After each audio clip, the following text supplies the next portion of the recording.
Hello bachcho, let's see this question. Which among the following molecules has or have molecular mass equivalent to that of carbon monoxide? Options are methane, nitrogen gas, diborane और ethene. चलिए इस question को solve करते हैं बच्चों। और सबसे पहले तो ये देख लेते हैं कि इस क्वेश्चन को सॉल्व करने के लिए हमारे पास कौन से की कॉन्सेप्ट की जानकारी होनी चाहिए। देखिए ये जो सवाल हमारे सामने दिया गया है बच्चों, ये बेसिकली मॉलिक्यूलर मास से है। मॉलिक्यूलर मास निकालते कैसे हैं? देखिए किसी भी मॉलिक्यूल में एक मतलब दो से ज्यादा एटम होते हैं, और अगर हमें उस मॉलिक्यूल का मॉलिक्यूलर मास निकालना है तो हम क्या करते हैं कि उसमें जितने भी एटम्स होते हैं उन सब के एटॉमिक मास को इंडिविजुअली ऐड कर देते हैं। उससे हमें उस मॉलिक्यूल का मॉलिक्यूलर मास निकल जाता है। अब हमारे पास जो सवाल है वो ये है कि दिए हुए जो ऑप्शंस हैं उनमें से किसका मॉलिक्यूलर मास कार्बन मोनोक्साइड के बराबर होगा। तो कार्बन मोनोक्साइड जो हमारे पास गैस है बच्चों, वो क्या है? Carbon monoxide is basically CO। एक कार्बन एटम होता है उसमें और एक ऑक्सीजन एटम होता है। तो इसका मॉलिक्यूलर मास कितना हो जाएगा बच्चों? Molecular mass will be equals to, देखिए एटॉमिक मास ऑफ कार्बन 12 और एटॉमिक मास ऑफ ऑक्सीजन 16, इन दोनों को ऐड किया हमने। U atomic molecular mass unit लिखा, दैट इज 28U। इतना हो गया मॉलिक्यूलर मास आपके पास कार्बन मोनोक्साइड। अब एक एक करके सारे ऑप्शंस चेक कर लेते हैं। देखिए पहला ऑप्शन है आपके पास मीथेन, तो वो हो जाएगा बच्चों CH4 गैस। आइए इसका मॉलिक्यूलर मास कैलकुलेट कर लें। तो मॉलिक्यूलर मास इसका कितना हो जाएगा?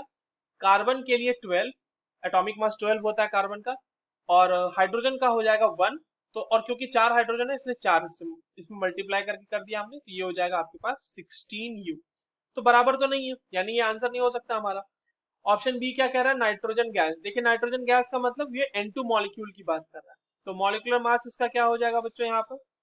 एंड नाइट्रोजन का होता है 14 होता है उसका एटॉमिक मास।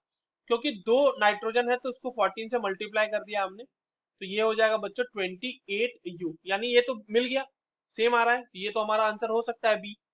और सी देख लेते हैं आप, डाइबोरेन। डाइबोरेन का मतलब क्या है बच्चों? डाइबोरेन का मतलब है B2H6। इसका मोलर मास क्या, मॉलिक्यूलर मास क्या हो जाएगा?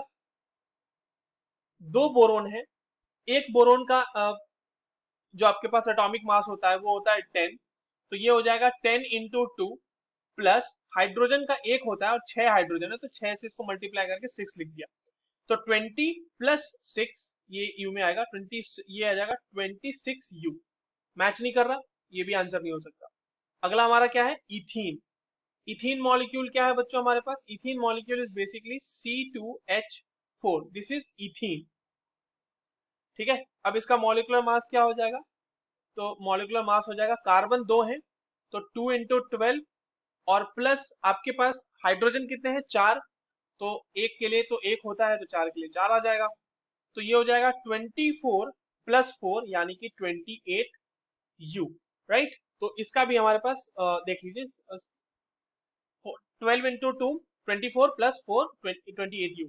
तो इसका भी हमारे पास सेम आ रहा है। So the correct answers for this question will be B and D. I hope you understood this well. All the very best.